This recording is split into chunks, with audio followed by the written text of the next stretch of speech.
Good evening, and thank you very much for inviting me, and thank you for turning up to hear me speak.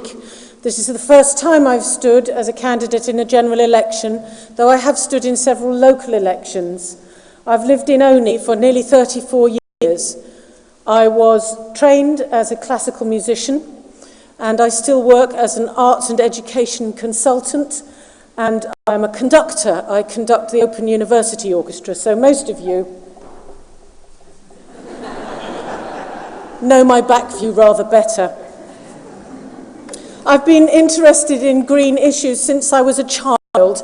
I joined the Green Party in 2015. It took me some time to decide where my political home was, but it is a political party that accepts scientific evidence and has always done so, and I believe it's a repository of expertise, knowledge, ideas and planning that can help to solve the dangers that we face in our environment, our society and our economy.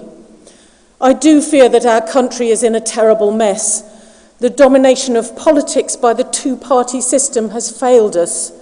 The voice of young people has not been heard, though thanks to Greta Thunberg and the millions who throng the streets for the Friday school strikes, I think the message is finally getting through.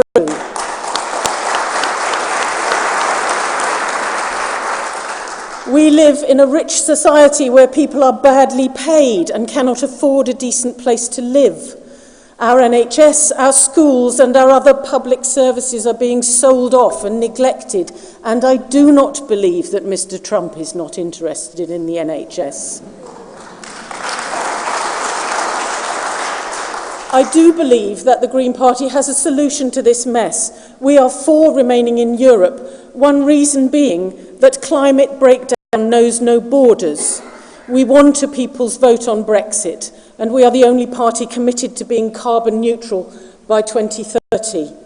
Voting Green means voting for the common good, not just ourselves, but for our forests, our oceans, and the very air that we breathe.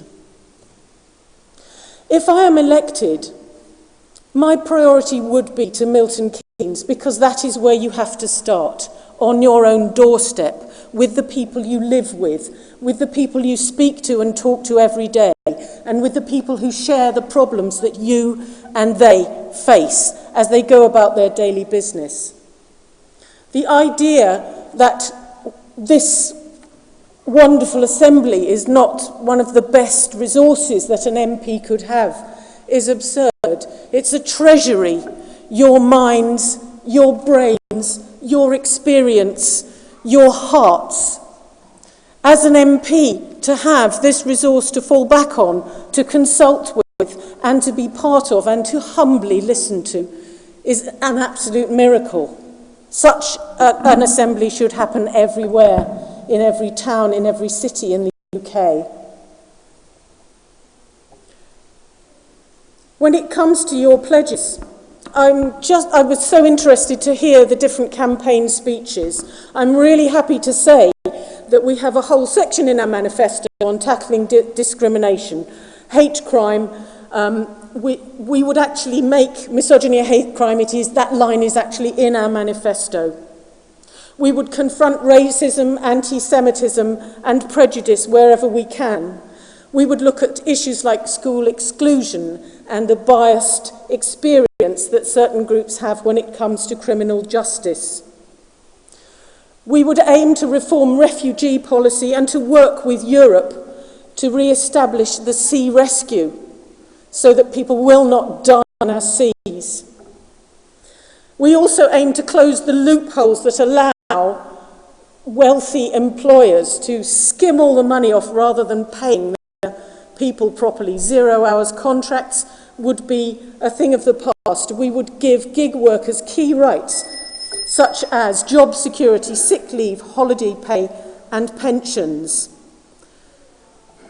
The Green Party is a naturally collaborative body. We collaborated with Labour's Clive Lewis on the Green New Deal, which incidentally has become a national and international movement. We collaborated with Unite to Remain. So, for example, in Buckingham, our candidate has stood down. We are naturally people who reach out and people who listen.